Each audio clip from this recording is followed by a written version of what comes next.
Doctor Shankar Shridhar यांना 15 वर्षांचा अनुभव आहे. So I will stop here, sir. But this is an example of an AI call that is happening live today. In fact, our system does millions of AI calls every day.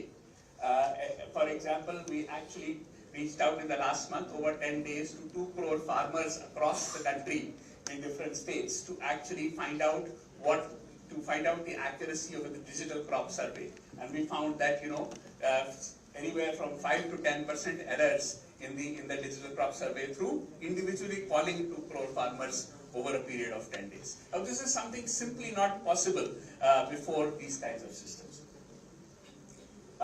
In fact, local governments have also been using these kinds of systems. We have seen that various municipal corporations have actually significantly increased their collection of property taxes through calls where people have done this. And in fact, and it is also interesting, it's also able to negotiate and be sympathetic and actually help increase the collections of property taxes. In various other phases, so we have now built these kinds of systems that can actually digitize, that translate books completely while retaining formatting. In fact, we are translating every NCERT book into all the 22 languages using the our technologies. On other things, we are also working with various people to actually evaluate answer scripts. So where handwritten answers are given with different languages, and people can actually not just extract the answer and from the rubric decide, automatically grade these kinds of answer scripts. We have the ability also to do various kinds of vision tasks, where you are actually looking at a vision task and you are actually coming out with basically output that is digital, natively digital, that comes out of it, right? So you can actually use this to do various kinds of tasks.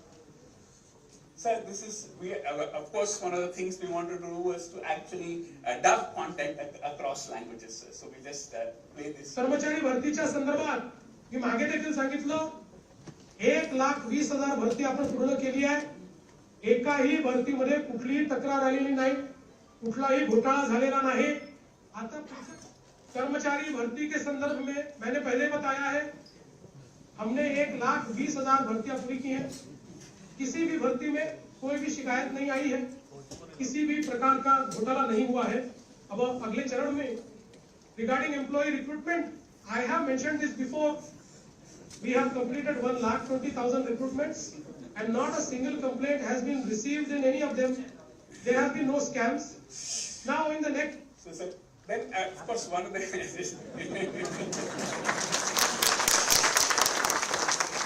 the other things that we are doing is we are actually working in digitization of old manuscripts and books and things like that. That is something here. This is actually some early 19th century Gujarati books, where actually we are absolutely world class in all Indian languages. Where in Malayalam, in many languages, we have actually shown that we are the best in the world in digitizing some of these old documents from a cultural perspective. Other things, putting them together is something that is very important. And of course, there are many applications of these capabilities. Like today, we have so many forms which are part printed, part handwritten, and you have to actually kind of digitize them with high accuracy. These are kinds of things that we can do with that technology.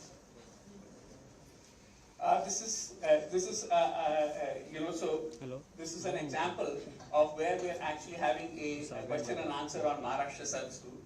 So they just upload a document. रिटायरमेंटच्या वेळी रजेचे पैसे कसे मोजले जातात आणि जास्तीत जास्त किती दिवसाचे पैसे मिळतात? ठीक है, मी भेटीला फ्री झालो. So the answer comes, the important thing, sir, is that this is, you just uploaded the document and you want to ask, the document is in English, you are able to ask a question in Marathi and it answers to your requirements of what you want to do. Of course, it works in all Indian languages. Some people may want to ask questions in English, so therefore that is also something that we can use. So this kind of thing, the ability to actually take any document, ask questions of it, build presentations, all these kinds of things are capabilities that we can use. Second thing, sir, we also have one of the things that we do have, and we have the Indus app by Sarvam, and that is something that we do. So I just wanted to show some examples of how. उद्या सावित्रीबाई फुले जयंती आहे आणि मला शाळेत 2 मिनिटाचं भाषण द्यायचं. त्या भाषणात त्यांनी मुलींच्या शिक्षणासाठी काय केलं आणि आजच्या मुलांसाठी त्यांचा काय संदेश आहे हे यायला हवं.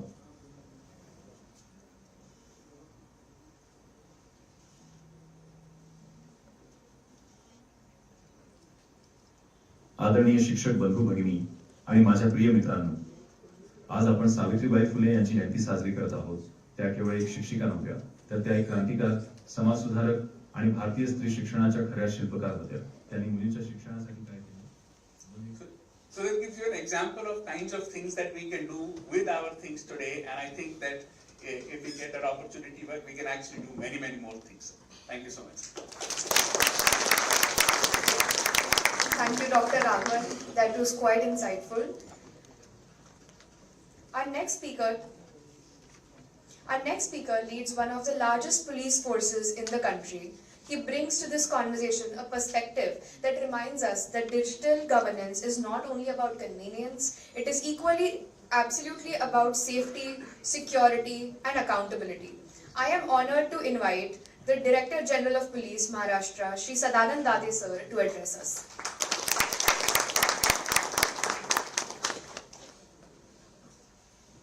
सभागृहात उपस्थित सन्माननीय मुख्यमंत्री महोदय, सन्माननीय उपमुख्यमंत्री महोदया, श्री अमिताभ कांत, श्रीमती राधा चौहान, मुख्य सचिव महोदय, श्री विवेक राघवन, उपस्थित सर्व वरिष्ठ अधिकारी, अगदी सुरुवातीलाच या अत्यंत अभिनव अशा उपक्रमाबद्दल आणि त्यात मला बोलवल्याबद्दल मी श्रीमती व्ही राधा यांचे आभार मानतो. हा एक युनिक कॉन्फ्लुअन्स आहे. कन्व्हेन्शनल आणि मॉडर्न असा एकत्र टेक वारी असा आपण कॉन्फ्लुअन्स इथे करायचा, संगम करायचा प्रयत्न करतोय. म्हणजे आपल्या संस्कृतीचं जे मूळ आहे किंवा आपल्या गव्हर्नन्सचं जे मूळ आहे ते आपण कायम ठेवून नवीन येणारे बदल आत्मसात करून अधिक एफिशियंट कसं होता येईल ते शोधण्याचा या वारीमध्ये 5 दिवस आपण प्रयत्न करणार आहोत. आज मला इथे बोलायला सांगितलंय तर मला कल्पना आहे मी विशेषज्ञ किंवा एक्सपर्ट म्हणून इथे बोलत नाहीये. ते एक प्रॅक्टिशनर किंवा ज्याच्या आसपास टेक्नॉलॉजीमुळे भरपूर बदल होत आहेत, तो टेक्नॉलॉजीची मदत घेऊन आपलं काम अधिक चांगलं कसं करू शकतो याच्याबद्दल मला बोलायचं आहे.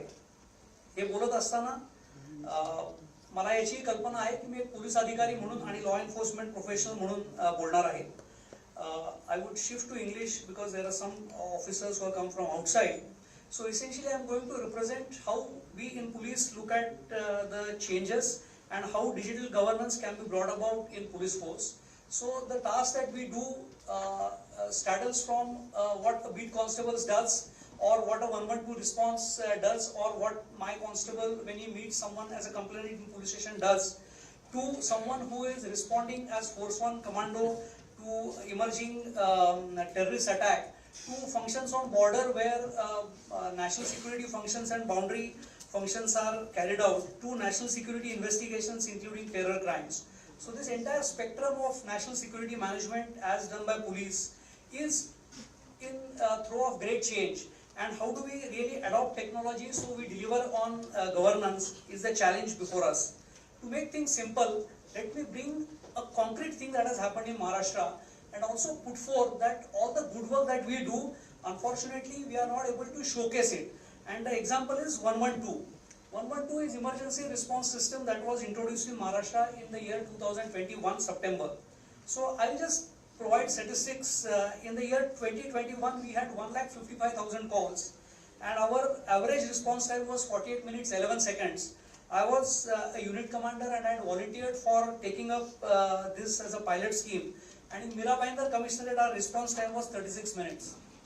From there on, I will not bore with the data, but from there on the state response time went on declining from 48 minutes in 21 to 22 minutes in 22 to 13 minutes in 23 to 9 minutes 51 seconds in 24.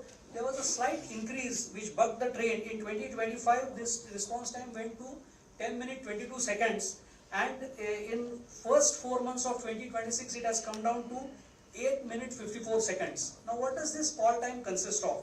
It consists of time taken by call taker to understand the grievance. which can be given by any citizen anywhere from in the state. So that typically takes about 3 to 3.5 minutes.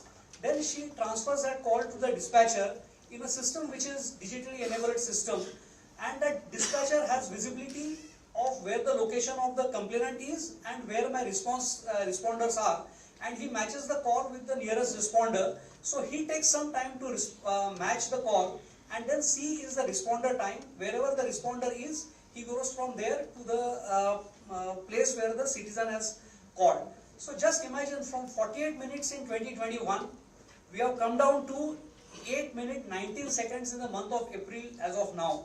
And the number of calls that have increased from 1,55,000 in the year 2021 to 19,31,000 calls in 2025. And in the first 4 months, so it's an increasing trend. In first 4 months, we have handled about 8,48,000 calls. Now, this is a very simple system of how digital transformation comes. Earlier, the complaint was when police calls, when call is given to 100 was a distributed call taking facility across the districts. So phone calls are not picked up, the person does not listen to. When he tells, the response time is more than an hour.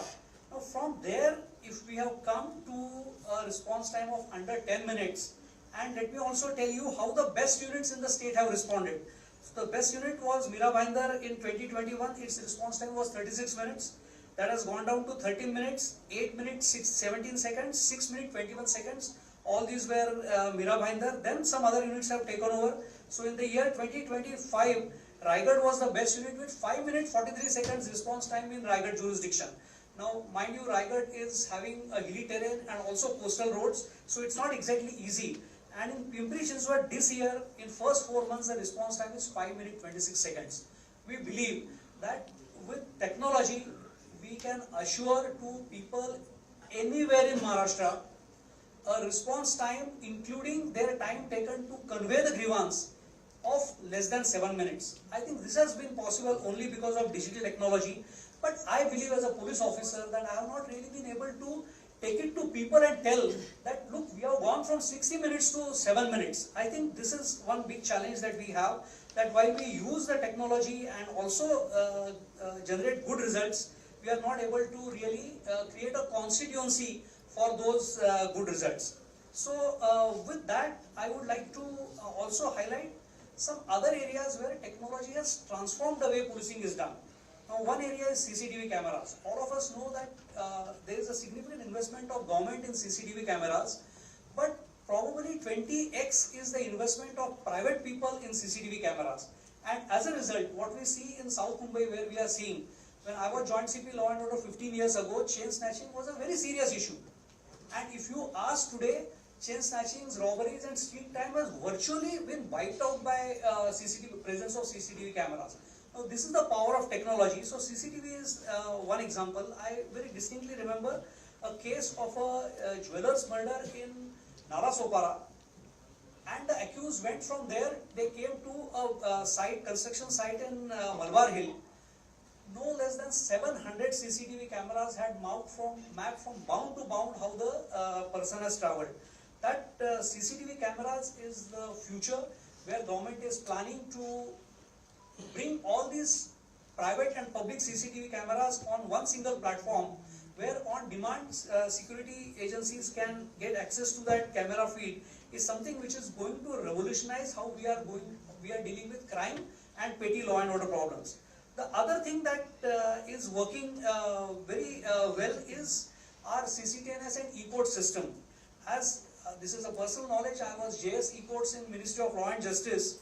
The open source programming that has been done by NIC and the create of e-courts, and similar is CCTNS that has been created by our technologists, is in huge demand all over the world. In fact, if we can create it as a product and deliver, there is demand in 2019 there was demand from more than 40 countries, because we can provide this service at a very insignificant cost. I mean, it would be like 1/10 of cost that any private sector solution provider will provide.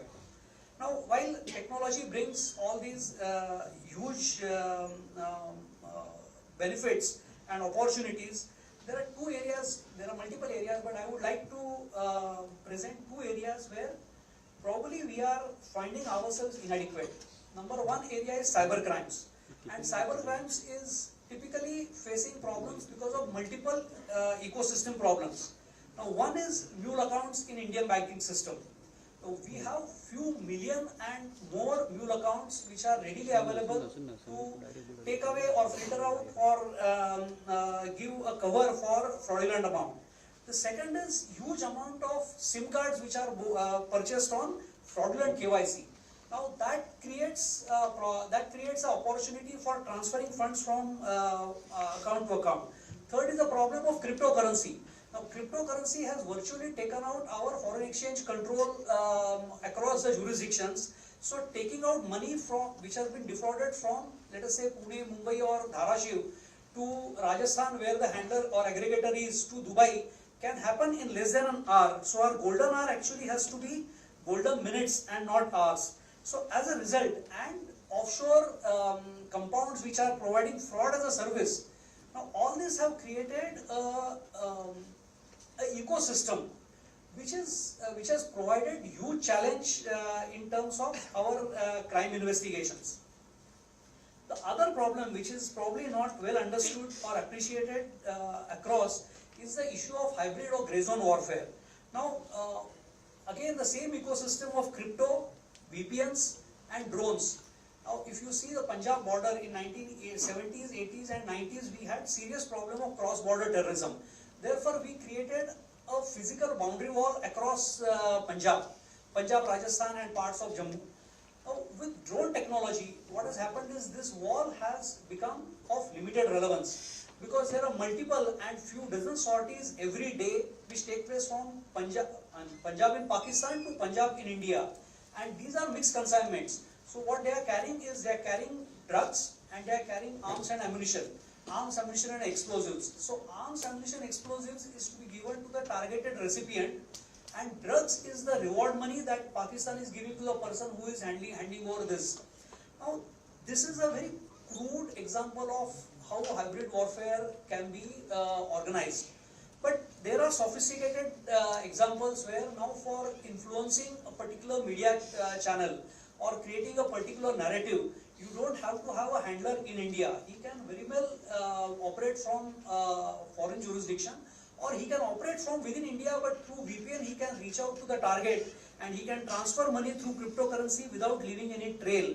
So if an enemical country is operating from within India and creating security issues, getting to them is becoming increasingly difficult because of the facilitation that is being done by emerging technology.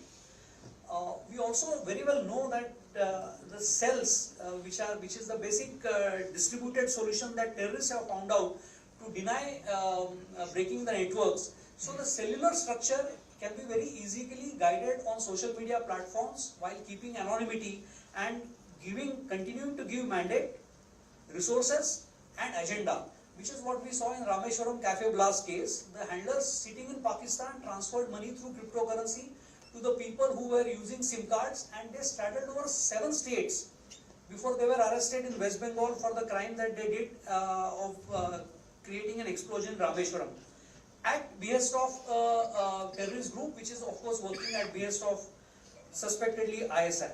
So these two areas are representative examples of how difficult the changing times have become to protect assets, to protect people, to protect information, to protect government and to protect the whole process of governance.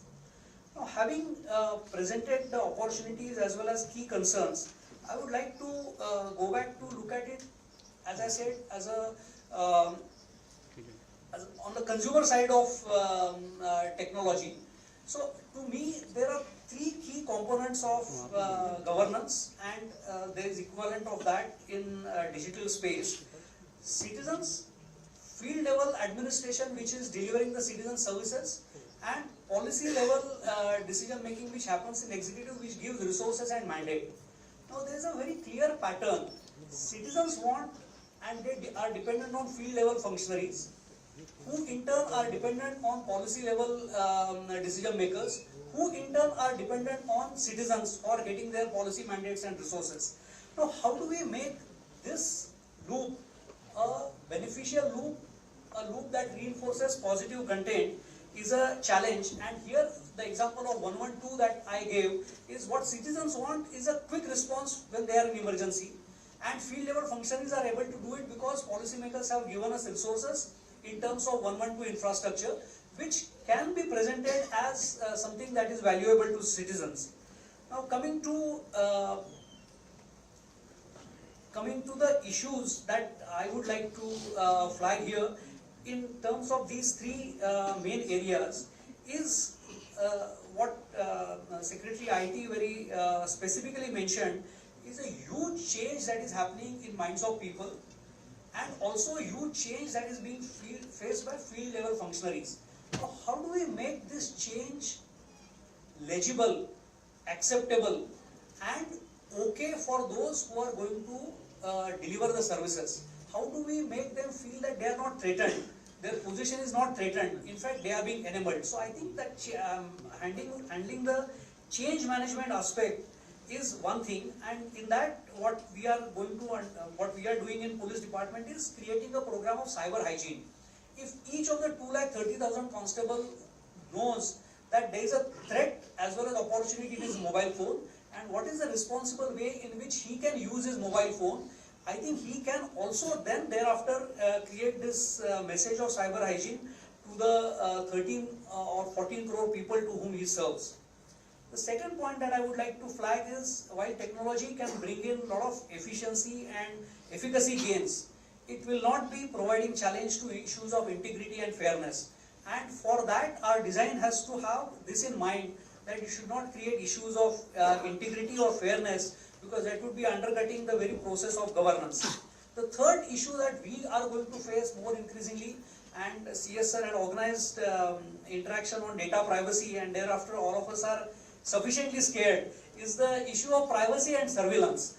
So how do we keep surveillance which is effective without affecting the privacy rights of citizens is going to be a very important issue. And how do we ensure that those who are accountable are made aware about their rights and their limitations, and that they don't fall on the wrong side of the law.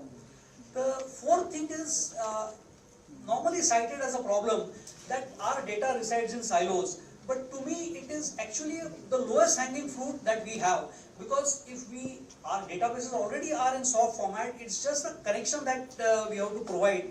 And I would like to present here a small initiative that was done at behest of Honorable Home Minister by NIA. In December, NIA launched National Lost and Recovered Firearm Database. So ordnance grade firearms are the most difficult challenge that we face when we come across the bad actors. Now, and there was no database that existed in India which kept account of how many weapons have been lost and how many weapons have been recovered, and then tracing the weapons. Now since December, we have found about 7,459 exact weapons that have been lost. Probably we will have another 12,000-13,000 weapons. We believe that about 20,000 weapons have been snatched or stolen, which are ordnance grade weapons in India since independence. Out of these, 5,272 have already been recovered. And from those, out of those, about 753 have been specifically identified with the police station from where the weapons have been lost. Now this was not known. So 753 weapons of say Gadchiroli or many other police stations recovered and sitting in other police stations have now been mapped, and they would form a very important evidence. So data in silos, to my mind, is actually lowest hanging fruit that exists as an opportunity, although it also is a red flag. Now last point is, and I am aware that the topmost decision makers are present here, and I am at the end of receiving end of technology, I am also at the receiving end of budgets and funds. So we have a very conservative, rigid structure that comes as a governance structure. So if I am a trained accountant, so how we do the budget exercise is a very rigid structure, whereas our demands and our requirements are very fluid and dynamic. So how do we make this procurement and provisioning cycle, which is in alignment with what is happening in technology field, is I think a great challenge in front of us. I would like to present here what we are doing in police to make best of the technology available and how we are introducing various mitigating measures before I end. So I think one of the very important initiatives that Maharashtra Police had taken was MPA E-Academy program. So we have about 600 hours of training that is available online, and in many ways, Radhaji is sitting here. The Maharashtra E-Academy program is a forerunner of what has got as IGOT program in Government of India. So we have taken this early lead, and we are also now registered in large numbers on IGOT platform. And recently we have taken a decision. So generally the e-learning is they're available on platform and individual is doing it. But there is a limitation of technology, and there is also not very efficient use of time. So we run refresher training courses in all police districts. So we run about 1 week of refresher training course, and I have requested Mr. Naval Bajaj to prepare a 4-hour training program that can be walked through by the resource personnel. People would also have their smartphones, but they would also have a screen where the best lecture in, let us say, cyber crime evolving trends is being given, which is heard by 30 people. Now there can be peer learning that will happen, which is not possible presently when he is connecting individually to the platform. But a curated session, if we can create, and that is where we are working, will help us take this in much more effective fashion and also remove the doubts, difficulties that are in the minds of individuals by making handholding. The second thing that we are doing, and we have our ADG PCIT is here, is crime is our core function. How do we use AI in our crime investigations, and how do we make it available to the head constable who is starting with his first FIR and then plan of action and prioritizing his investigation time. So with help of Marvel and private sector firm in Navi Mumbai, we believe we have created a kind of foundational small language model, which will be our own model, which can be available to all the investigating officers who do about 3 lakh investigations a year, and those investigations can be wrapped up and they can be guided by the current legal as well as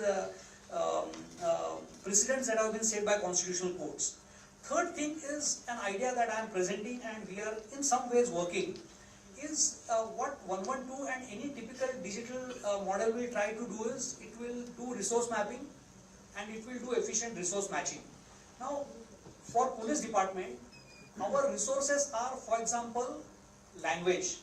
Now, when we are working in a remote area of Gadchiroli, we need someone who understands that particular language, and that is also true for many other dialects which are there. So, if we have a resource mapping of all language, culture, investigation, law and order, so all the expertise that we have, so if we do the resource mapping and we have that as a database, and we have that as an informational backbone available, I think our investigations would be benefited. For example, ballistics is a very specialized part of investigations, and we need not have more than 3, 4, 5 or 6 officers because we don't have those many cases. So not everyone has to really learn ballistics, but if we have that resource mapping done, probably our investigations would be more effective and efficient. I think one challenge, and Mr. Vijay Raghavan had a solution for that in his presentation, is how do we create a forum where citizens can put their grievances but also can contribute to the challenges that are there in governance. So for us it could be information, for us it could be leads, for us it could be that important CCTV feed, for us it could be general background intelligence of the area, so on and so forth. So if we can create, we had this Mohalla committee or peace committee to bring people together to keep peace. Now how can we bring all stakeholders on a platform where they can contribute and we pick up those inputs and work on it. One last initiative that we are going to try in this forthcoming Kumbh is our communication. The challenge of communications is our regular, our RF communication, it cannot use the data and pictures. Whereas 4G and 5G will provide very good solutions, but in Kum-like situation, the whole network gets overwhelmed. And even if we have whitelisting or priority government numbers, we have seen in Kum, for example, in Allahabad, that it still cripples down. So how do we solve this problem? And our ADG PCIT as well as Director Police Wireless have come up with this solution, and 4G and 5G service providers have kind of agreed. We will put server at their end, and we would prioritize our communication. We will create a kind of a small pipe in which only our communication will happen. We have theoretical conceptualization has been done, and we propose to do it this month in IPL match where there is a high density, and then also experiment with it in Pandharpur and Ganpati so that we are ready before Kumbh. So all these things that I have mentioned are small incremental changes which we can bring in. But I am very sure the technology and experts can bring in quantum jumps that can be done. So I think if we keep on creating these small incremental changes, and we are ready and in touch with the technology leaders, we would also be able to ride on some of the quantum jumps that are possible. So I would like to end it with this. I think in terms of governance, what citizens want is transparent, efficient, judicious and equitable way of dealing with their problems. Now, doing this in efficient and effective manner is possible through digital devices, but equity and integrity part of it, probably that is where human in loop is still required, and that is the role of the senior officers. We have to provide that. But if we can provide that technical solution and human in loop solution, then probably we would be able to address the grievances of citizens or their priorities and create possibilities and instrumentalities of for government where their mandate is well executed and their resources are put to good use, and in turn we create an outcome which can be presented as a outcome acceptable to citizens at large. With this, I would thank the organizers and take your leave. Thank you. Jai Hind, Jai Maharashtra. Thank you, sir, for that important perspective. Our next speaker chairs the Capacity Building Commission, the institution at the heart of transforming how India's civil services learn, adapt, and lead in the rapidly evolving world. There is perhaps no better voice to speak about. I once again would like to thank Honorable Chief Minister, sir, for joining us. There is perhaps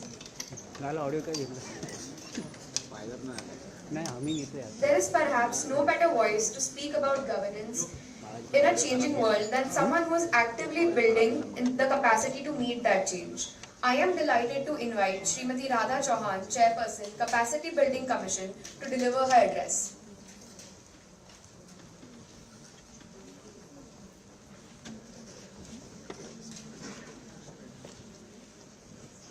बोल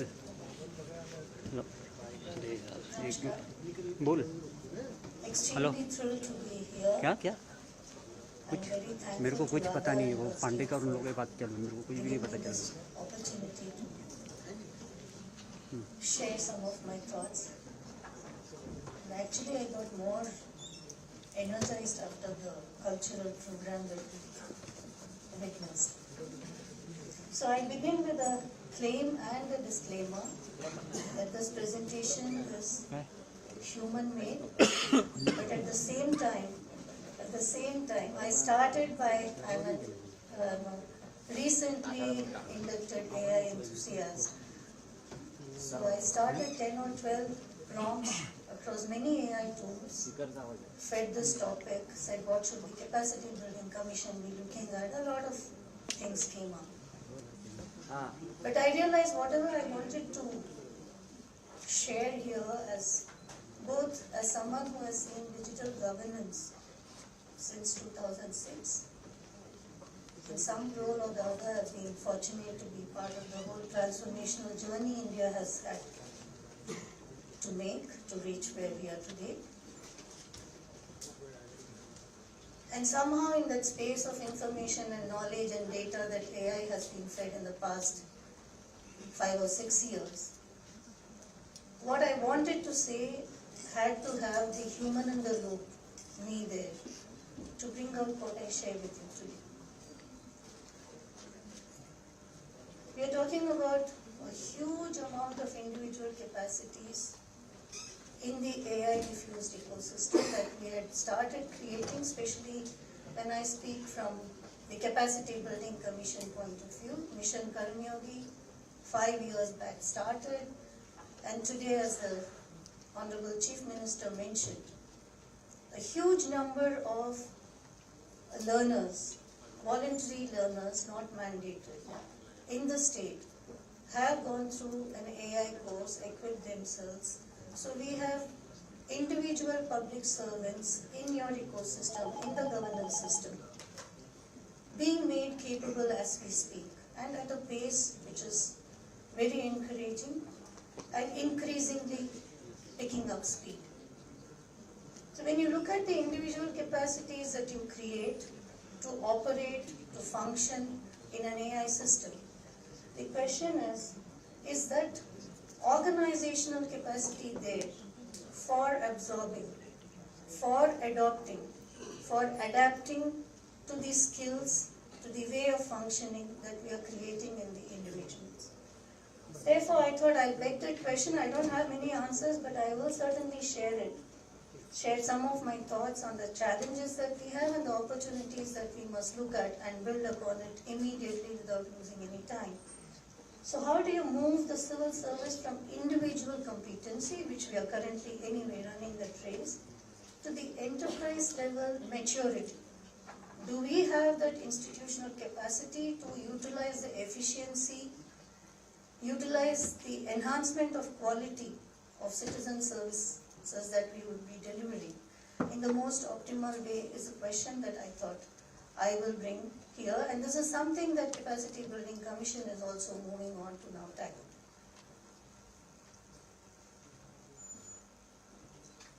Now that is just to set the context.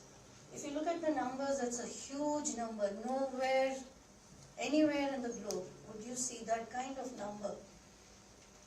On the iGOT, on the online portal, you have 1.64 crores of officials, public servants that are there, the course is completed. I think beyond the point the numbers are just numbers.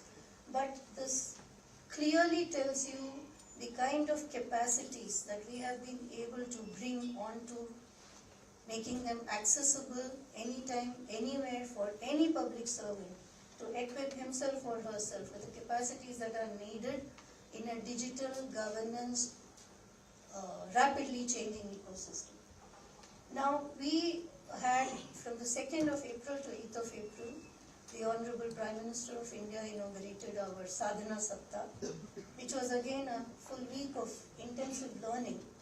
And you can see the kind of numbers that again, during that 1 week, participated in the whole course of learning, and the courses on the AI were the maximally favorite ones, and more than 40 lakh officials across had partaken of the courses. And I am very delighted to also share with you that for the first time we were able to connect with the frontline workers, the police constables, the Anganwadi worker, the ASHA worker, the Panchayat secretaries. They were all onboarded and given a very basic AI induction course as part of the Connect program, and around 70% of the targeted audience was able to come on board and take these courses. Now that is Maharashtra, your state for it.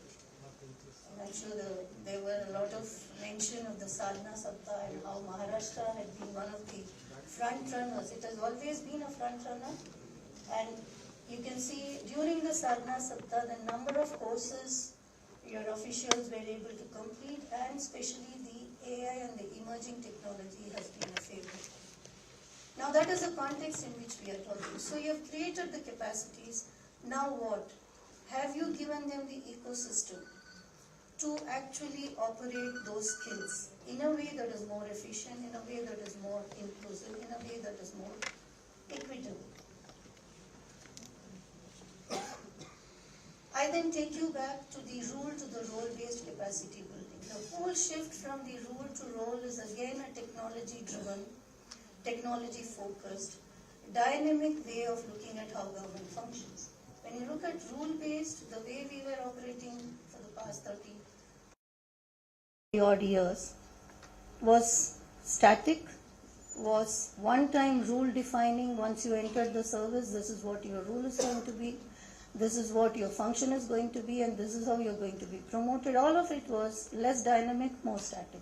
Now when we said role-based, it was almost aligned with the whole pace and momentum, the disruptive momentum of a technology that is constantly changing. So when you're talking about a role-based competency movement that we have all created and have been able to achieve, we are looking at the missing link. Now I just picked up the Oxford Insights Global Readiness Ranking of Governments, and it had about 12-13 attributes on a weighted scale based on which India is ranked 27th globally on the government readiness. What is the missing link? The missing link is the individual capability. Is that matched by the organizational maturity for absorbing? So therefore the process native ecosystem of governance will not be able to absorb the skilled officials that you and I are creating and are encouraging in the new system. Where are the gaps? I recently attended the Ministry of Statistics and Program Implementation's Data Harmonization National Workshop. We had in a panel 12 states that came up and that said, we have our own data policy, we have our own governance standards, metadata standards. Every state had its own set of standards and the way they would be operating on the data for their decision making and the other processes. Now, within the state, when we asked questions during the harmonization workshop, you again realize the police had a separate one.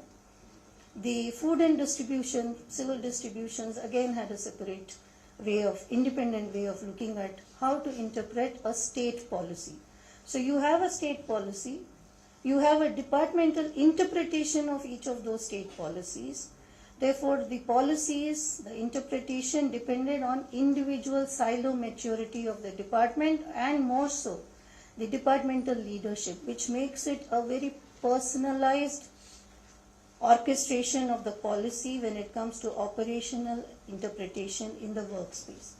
So you're looking at a lot of fragmentational risk that you bring in when you're looking at an ecosystem that is fully diffused of artificial intelligence, which is looking at cross-connecting a lot of data sets being currently held in siloed way. You have Government of India's governance guidelines, AI governance guidelines, AI competency framework.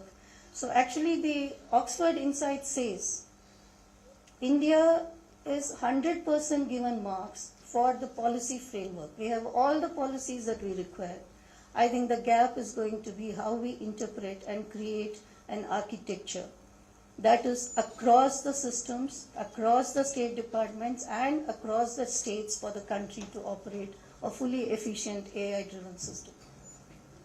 So therefore the whole intent of GAD becoming an HR manager, which means ultimately the right person is occupying the right role in a governance system so that it delivers better citizen-centric services, is going to be highly adversely impacted unless and until we solve the bigger institutional capacity building. Therefore, what would one think can be something that one should work on? Here I am speaking from my experience of being the founding CEO of the government e-marketplace. Now procurement was very siloed. Procurement in government was absolutely every individual's leading the procurement decisions. And everyone interpreted the one GFR in so many different creative ways that you wondered at whether you should stop the creativity or you should let them have the creativity space in the procurement system. But then when we created GEM, the decision making was embedded, automated. The policies compliance was automated in the digital space. The potential of a digital system to absorb an interpretation that is nationally accepted, to interpret the policy and orchestrate it in a way that the embedding of the AI compliance is part of every DNA of every decision-making system. I think that is basically the requirement as of today. So that the shadow AI, this is also a concept that I learned, where you have individuals who have enormous AI capacities. In Government of India, we had some of the departments where parliamentary questions, drafting of cabinet notes was actually put onto an AI tool, and it was then cut and paste onto a note that was submitted. Then we realized the danger of doing this. But you are creating skills, you are creating capacities in individuals to create drafts, create notes, decision, data analysis through AI tools. But have you given them the right set of guardrails? Have you established accountability matrix? Have we said which function and which role will be able to access initially the data, who is responsible for a data that hasn't been examined for its bias, its illusions, its hallucinations? All of that need to be part of our enabling ecosystem, which to a great extent needs to be automated so that the interpretational risk across agencies does not take away the efficiency and transparency that we look to AI for providing. Therefore, I think the pivot, the maturity pivot of the organizational capacity that we are looking at is the AI integration treated as just an added layer of decision making? It wouldn't work. Therefore, are you going to embed it in the whole processes and the functioning of the departments and across the departments as a whole is the question that we need to tackle right now. The policy interpretation I already shared with you. The guardrails that are needed. Who can audit? How capacitated is the person who's going to audit and take the responsibility? Who can decide on whether that audit risk has been clearly brought out or not? Who are the disclaimers and the claimers in a particular government decision-making system? Do we create a new role, like we created Chief Information Officer, Chief Security Officer? Do we need to create a new role, and what should that responsibility be of such a role is something that we all have to reflect upon. As I said, the system vision is something that has yet not emerged. Like the DGP said, he has initiated a lot of initiatives that is going to explore how AI can be better utilized. Similarly, I am sure every department on its own is running a lot of pilots, is running a lot of initiatives that it thinks will scale up. Recently, I think 9 of the big 4 and 5 of the research institutions came out with one single understanding of how AI has been adopted by large-scale organizations. And the conclusion was that technology adoption was the easier one.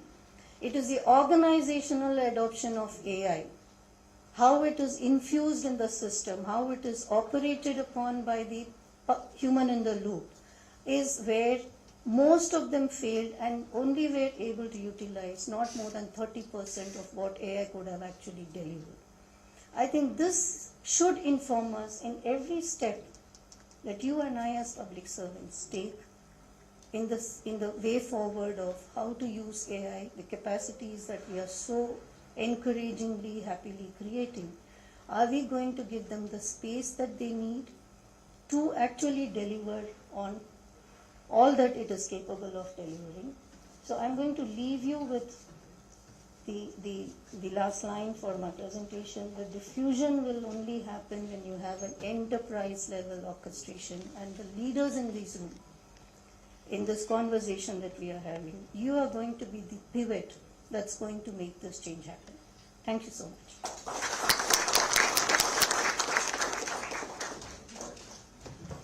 Thank you so much, ma'am, for those thoughtful reflections on building institutions fit for the future.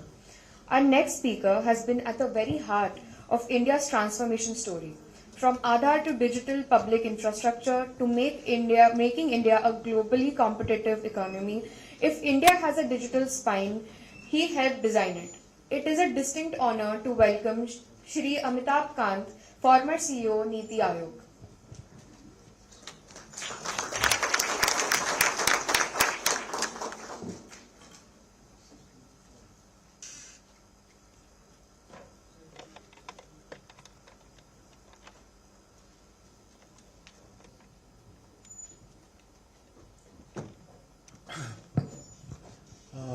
Chief Secretary and my distinguished panelists.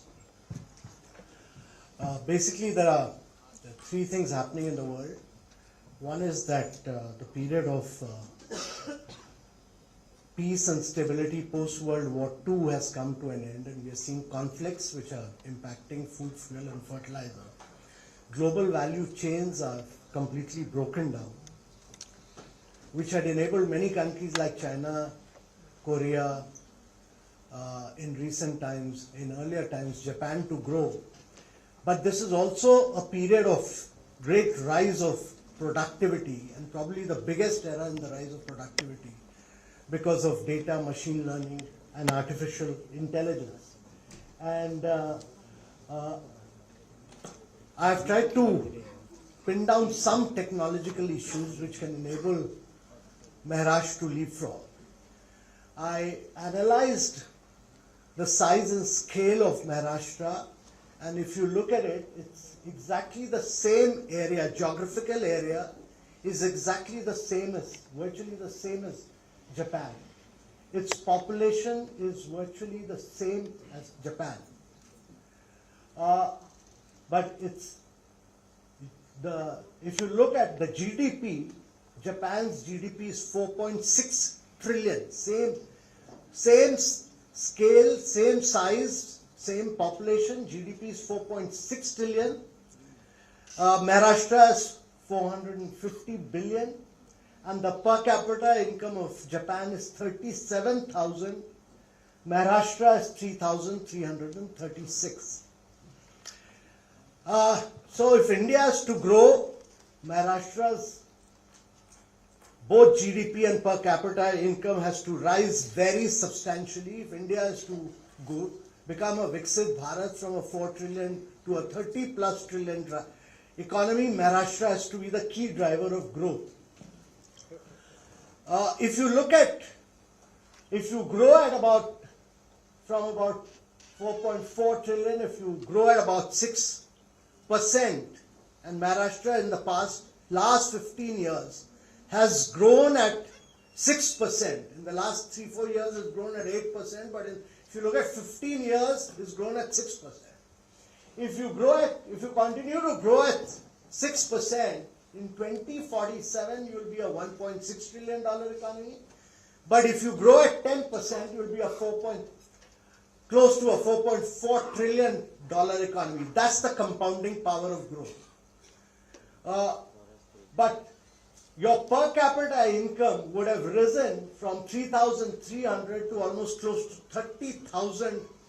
That is in real US dollar terms. That will be the impact of growth. For if Maharashtra grows, you would have transformed every single individual in Maharashtra, and therefore this compounding power of growth is enormous, and Maharashtra needs to grow not at 6% but at 10%. And only 3 countries in the world post-World War II, Japan, later Korea, and in recent times China, have grown at that rate. All other countries got caught in the middle income trap. 108 countries have got caught in the middle income trap.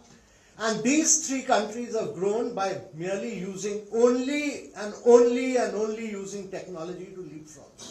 So if the history of these 3 countries, you look at it, they use technology to leapfrog, and that's critical. I also feel that there is a need for a very major structural reform in Maharashtra, because if you look at your share of agriculture in your GDP, it's 5.4%, but the share of people employed in agriculture is 41.6%. Very high employment of people in agriculture, low paid jobs, whereas if you look at Japan, just 3% population is dependent on agriculture. In South Korea, it's just 5%. And that is the reason why your per capita income is low. Countries, their per capita income and their GDP grows when they industrialize. It grows when they grow in services. They grow when they urbanize. And therefore, it's very critical to take population out of agriculture. At 41.6%, Maharashtra's GDP will always remain low. And you should benchmark yourself not against other Indian states, but against other leading countries of the world, because Maharashtra is India's foremost state. This opportunity of being led by a dynamic chief minister you'll never get again, and therefore I'm giving you this, that it's very important to raise this per capita income.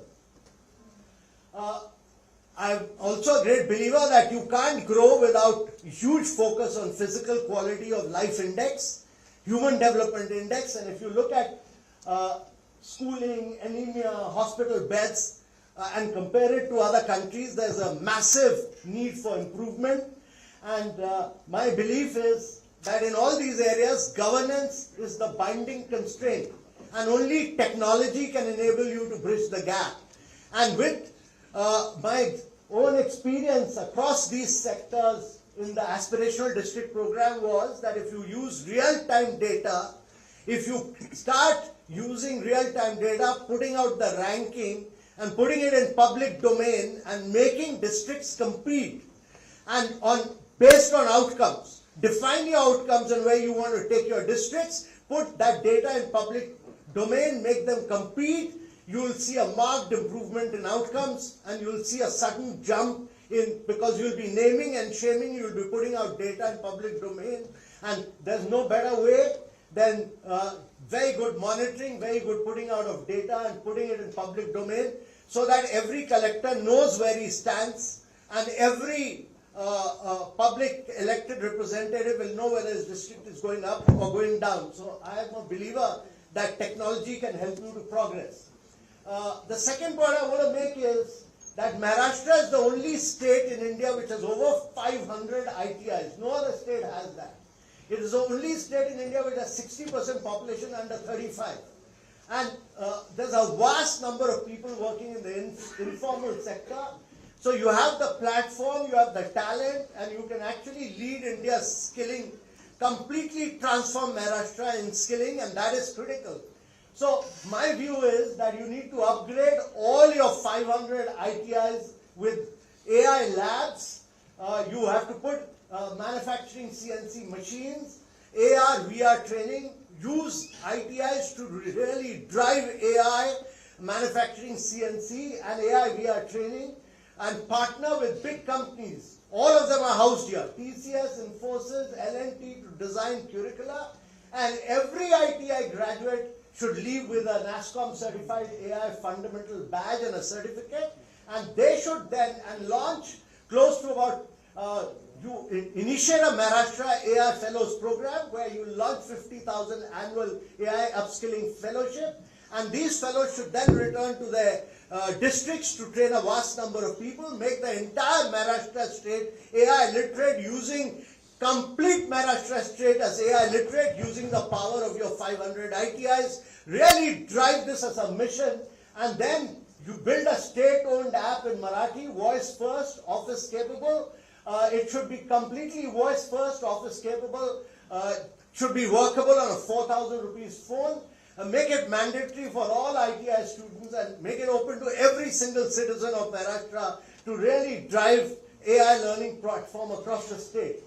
My view is that also use, because Maharashtra has all these companies, mandate every company with 500 employees to offer AI apprenticeship to IT students.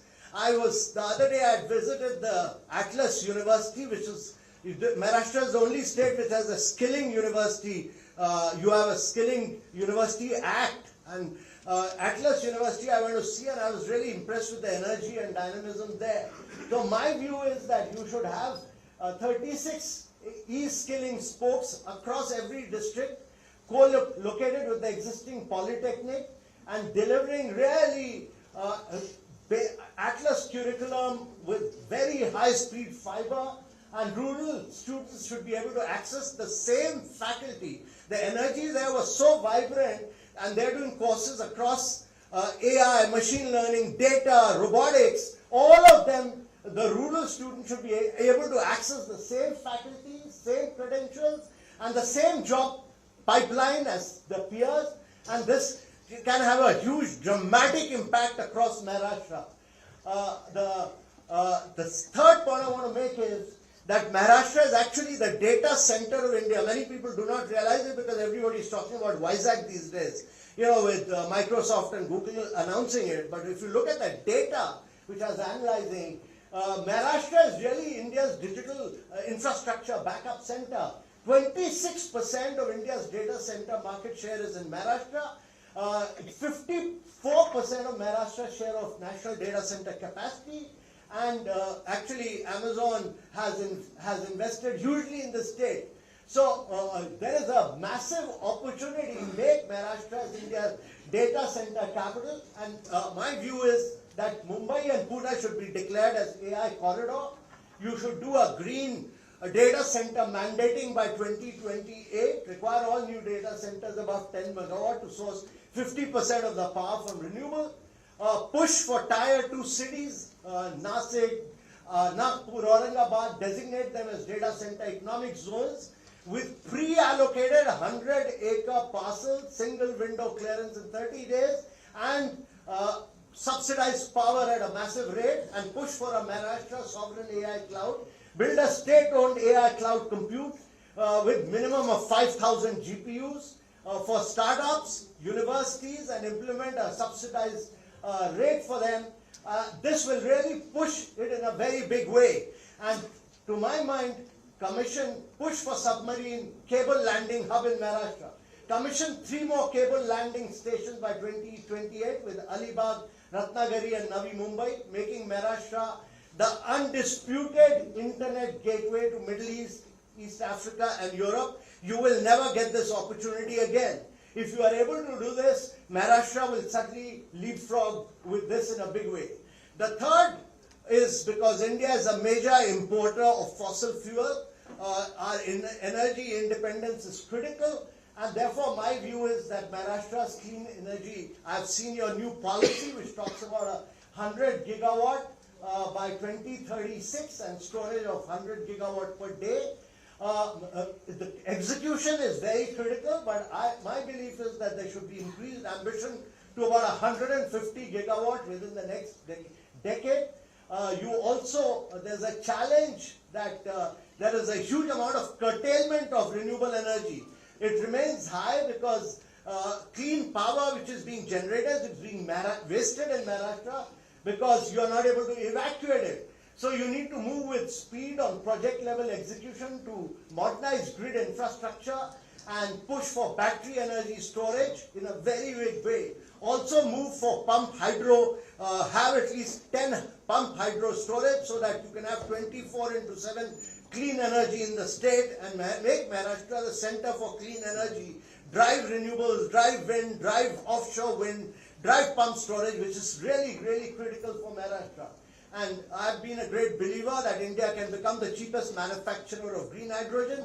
You can drive it down in a very big way. No other state has the opportunity which Maharashtra has of using renewable to crack water and produce green hydrogen, which can then get into manufacturing in Maharashtra and then can make Maharashtra the cheapest exporter of ammonia, which is green hydrogen in its liquid form, to the rest of the world. The government of India has, through the Shanti Bill, announced the move for small modular reactors. There's a huge opportunity of Maharashtra again becoming the champion in this sector, because if you look at the 220 megawatt Bharat SMR and 55 megawatt SMR lead units, they are all proposed at Tarapur. This gives Maharashtra a very natural head. So you need to identify clusters where you need clean power. You need to drive the usage of small modular reactor for steel, chemicals, refineries, data center. All of them are based in Maharashtra. And you need to map local manufacturing capability, because small modular reactors, and this is going to be the next phase of growth. Green hydrogen, renewables, wind, small modular will be the next big era of growth for India. And therefore, mapping local manufacturing, small modular reactors will require control systems, pumps, walls, pressure engineering. That is what Maharashtra needs to push for. And push for land cooling water, grid evacuation. All this will enable Maharashtra to become the center of the cutting edge technologies of tomorrow in a very big way. I also wanted to highlight the need for critical minerals, because one of the main reasons why we have become a very major importer is because we do not have processing technology. All of it is getting imported from China, and there is a huge, there cannot be India has built up a huge import dependence on China in this area. And what Maharashtra needs to build, now that the government has announced a national critical minerals policy, Maharashtra needs to take advantage of it on account of its unique advantages and building up a very big hub for critical mineral processing. No other state has both the private sector, the technology, and the will to become the critical mineral processing driver of growth in India. I also wanted to say that there is one of the key reasons why the Startup India movements succeeded in India was because we started a fund of funds where venture capital could do all the due diligence. When we started the Startup India movement, there were just 300 startups. Today there are 200,000 startups. This is simply because the fund of fund could fund venture funds. And 1/4 of the risk was taken by the fund of funds, 3/4 of the money came from venture funds. So Maharashtra needs to start a fund of funds for deep techs in a very big way, across semiconductors, biotech, AI quantum, and what you will see is a lot of private sector fund will then flow into these areas, and all this risk taking will be done by venture capital. But what you will do is you will build up about 500 to 1,000 new startups in Maharashtra with very high quality jobs, and deep tech will then become the driver of Maharashtra with a fund of funds. And this is critical to build up the ecosystem for cutting edge technologies in Maharashtra. That will enable Maharashtra to really move into the top in cutting edge areas of growth. I also wanted to highlight, I'm a great believer that India must make a very, very big shift towards electric mobility. There are a lot of deaths taking place in Maharashtra because of pollution. There's very poor air quality challenges in Maharashtra. The EV market is growing I analyzed the data, the EV market is growing, but it's growing very slowly. Pick up your top 10 cities and implement EV in a very big way. And my view is that by 27 beginning, all your 2-wheelers, 3-wheelers your cities, these top 10 cities should only have electric vehicles, no fossil fuel, no combustion vehicles, and in 5-year mandate push for buses and 4-wheelers and trucks, all of them to go electric. Maharashtra should be the #1 champion of electric mobility in India, because all the manufacturing companies are here. You make India the center for electric vehicle manufacturing, and then you make Maharashtra the exporter of all the electric vehicles from here. And so phase out 2-wheelers, 3-wheelers, phase out buses over a period of time. The Prime Minister's push for e-trucks. Use that policy to drive all your lorries and trucks into electric vehicles, and therefore this would require you to build up a massive charging infrastructure, link it up to renewable energy, building up the manufacturing and supply chain, but charging will have to be the key. This has to be driven as a very major mission for Maharashtra to have entire mobility driven over a period of time, but then you will become a major manufacturing center for electric vehicles for across the world. The last point I want to make is, which I am a great believer in, I had worked with your Chief Minister very closely when we did the Shendra Bitkin, where now Toyota, JSW, the whole Shendra Bitkin is a cutting edge area of growth. It's manufacturing-led urbanization. Same thing you're planning to do in Dighi. You don't need one Shendra Bitkin city. It's a completely new city backed by manufacturing, which we did when I was CEO of Delhi-Mumbai Industrial Corridor. You need to create 10 more large cities planned like Singapore, exactly like Singapore, which are manufacturing-led, with recycling of water, recycling of waste, with walking areas, and with cycling and greenery, everything. And you will end up creating a vast number of jobs. You will then become the manufacturing center for the rest of the world. But this would require you to do municipal reforms in a very big way, use data-driven governance, and very, very smart infrastructure of tomorrow. But urbanization is the key to Maharashtra's growth to become a major to grow at 10%, urbanization, electric mobility, clean energy will be the next era of growth, and this to my mind, all this would require very, very bold reforms. This would require governance to be very predictable, and there, in all these areas, you would require technology to leapfrog and execution to be very, very relentless and ruthless. Thank you. I'm a great believer in Maharashtra, and I really think only cutting-edge areas of growth with technology as the driver will make Maharashtra reach the scale to which Japan reached post-World War II. Thank you very much.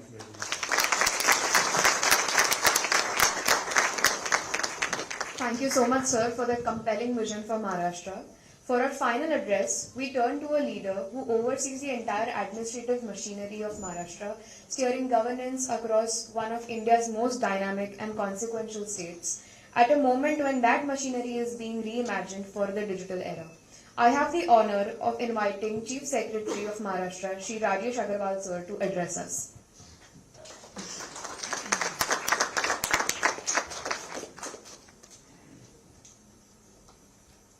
Yeah, thank you, Amitabh sir, for a crisp and big picture kind of talk, and but also showing us the nuts and bolts of how to do it.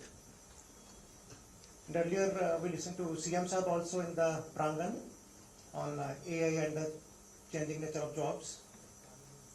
It was interesting to listen to Radha also on capacity building, and we have been working with her and her team on these issues.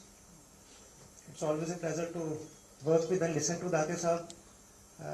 So he's trying to transform Maharashtra police with technology, but with also a lot of sensitivity. Vivek is an old friend, and many people in this room may not know it, but he's one of the main architects of Aadhaar movement in the country, and now the first sovereign AI Sarvam he and his team have developed, and I've worked with him earlier also in disability department and using their technology also there also. So usually on technology I speak extempore, and I listen to all these speeches, and I thought I will cover something which is not covered. I will start with a bit of history, then go to technology, and then philosophy. We have to understand how technology will evolve. We need to know how humans evolved, how biology evolved over millions of years.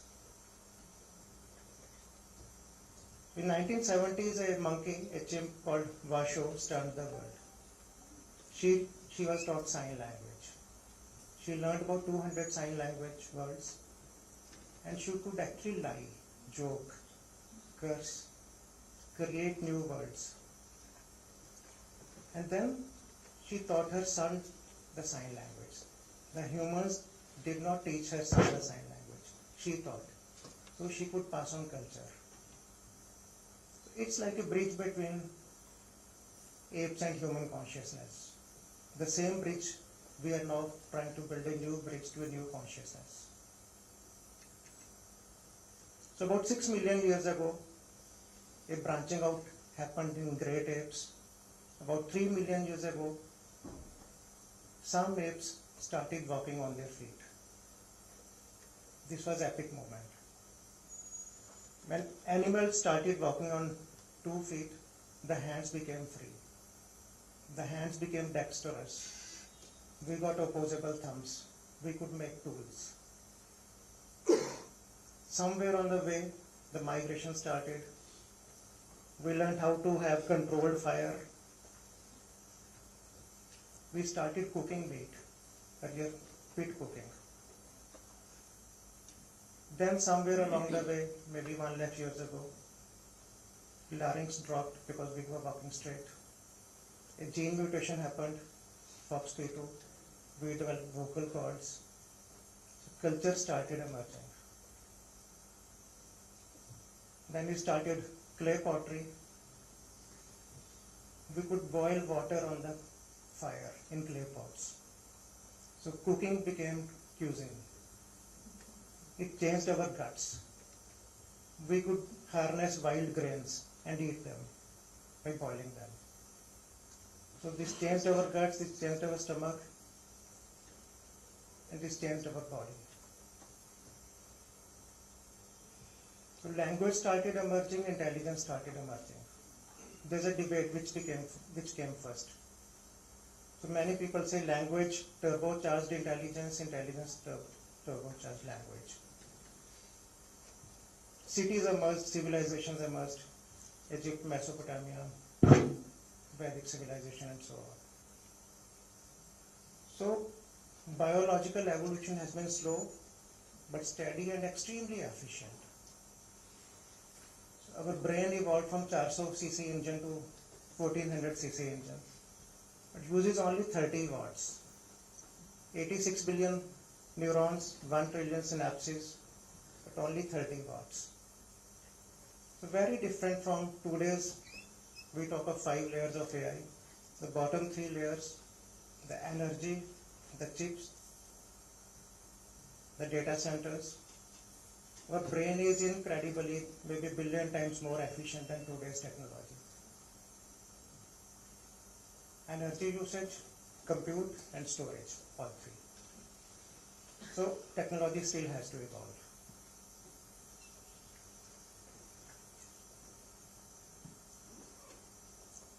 Now let's come to slight tech gurus. I follow Elon Musk quite a bit. He is talking of, and he is the one who actually started OpenAI and then ChatGPT evolved, and we all know AI, how it is today. He says that ultimately all audios and pixels will be generated. Ultimately every output of a computer is audio and pixels. Pixels is text, images, videos. He says it will be generated, which basically means your apps on your phone will go. Typing is very inefficient.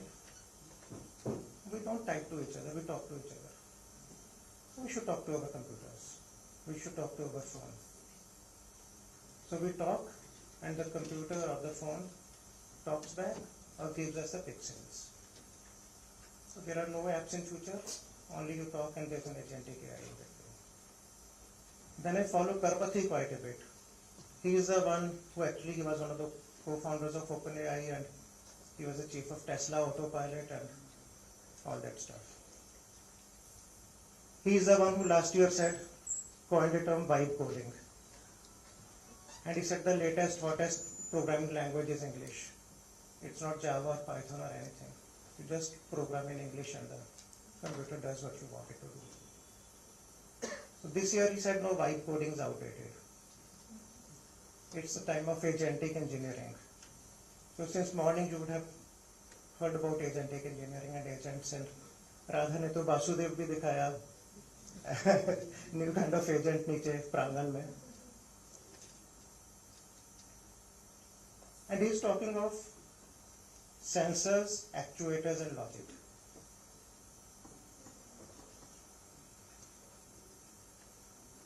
मैं हर कहानी में जरूर विष्णु जी या और किसी की जरूर सुनाता हूँ. तो सुदर्शन चक्कर is like Karpathy's sensor, actuator, logic. So Sudarshan Chakra has sensors, the divine sight, it has the divine knowledge, and it has a divine actuators. It can go and kill anyone. So our technology is evolving to that. Let me explain this concept by 2-3 other concepts. Machine in the man, man in the machine, and man-machine merger. I will stop at that. So machine in the man. I see many people wearing spectacles. So there's a machine in the man. So some wear hearing aids. Slightly advanced version is cochlear implants. So you bypass the cochlea, you just transmit signals into a transmitter embedded in the brain, and the brain interprets the data. In that sense, our eyes and ears, they are just a pass-through mechanism. It's a brain which sees. It's a brain which hears. So that's the way it is going to evolve in the machines. Elon Musk is also talking about Neuralink. And I actually talked to a patient, chatted with a patient. I was in Divan Khata earlier. So, an American patient, the girl has received, she was totally paralyzed. And so, Neuralink has embedded a chip in her brain. She just thinks, and the things move physically or on the computer screen. So she just opened an account on Twitter, and then I also chatted with her on Twitter a little bit. And she just thinks and the tweet comes up, just gets automatically typed. Similarly, she can just think and move any robotic arm or anything which can feed her and so on. So when we talk of machine in the man, we are talking of real this kind of stuff. Or nano engines which will go inside you and cure you. So machine in the man is going to be very different in very near future. So man in the machine, let us say we have drones which latch on to human brain or human bodies. So the machines can also latch on to human brain or human bodies. So it was very interesting one. Actually now machines, if you give a task to an AI, and if an AI cannot do it on its own, it actually goes to sites like TaskRabbit and others and gets humans to actually do that job. You don't even know. So that is like a man in the machine. And finally the two at some point are going to merge. So you won't know which stops where. So the carbon and silicon ultimately are going to merge at some point. And it will be very indistinguishable kind of thing. So since we are in Mumbai, we must talk of Marathi saints. So Sant Tukaramचे abhang आपण खूप वाचतो. So he said, देह देवाचे मंदिर, आत्माचे आत ईश्वर. So here we are moving on from intelligence to consciousness. So cosmic consciousness is in us, and we are in cosmic consciousness. And maybe the body, the intelligence and consciousness will work together in future. So maybe man, machine and gods will merge together. Thank you so much.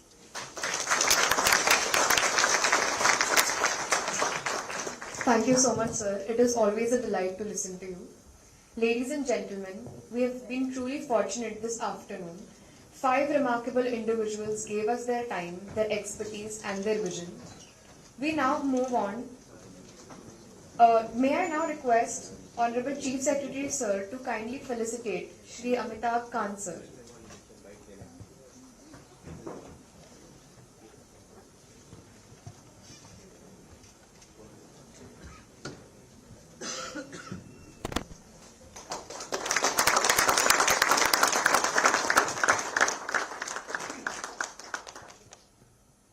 I also request CS sir to kindly felicitate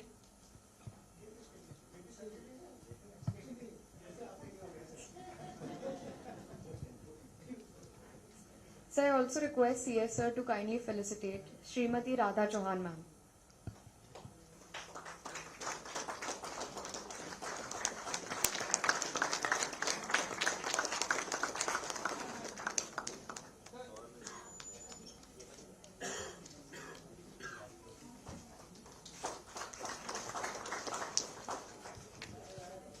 Thank you, sir. So now I request Secretary Electronics, IT and AI to felicitate Shri Sadanand Date, sir.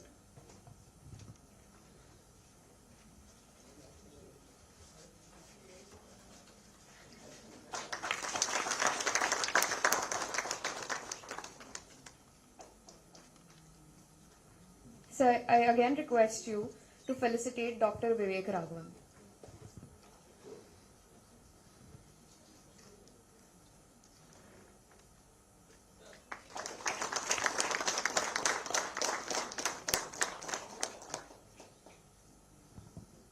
Thank you, sir. May I now request Srimati V. Radha ma'am, Additional Chief Secretary GAD, to felicitate Honorable Chief Secretary, sir.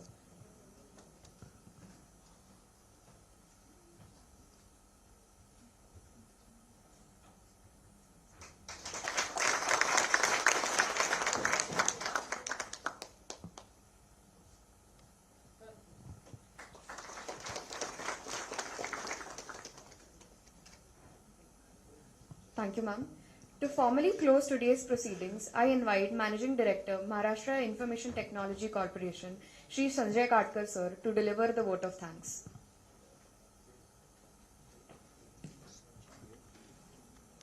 Honorable Chief Minister of Maharashtra, Sri Devendra Fadnavis, has graced the occasion and clearly set the priority of the governance. I am thankful to him. As well, Honorable Deputy Chief Minister, Srimati Sunetra Pawar Madam, has shown her presence over here. I am equally thankful to her. Our Honorable Chief Secretary, who is a driving force behind this TechWari 2.0 and leading administrative machinery with enthusiasm, energy, and technology-enabled solutions. He has delivered a fantastic speech today, a short speech. I am thankful to him also.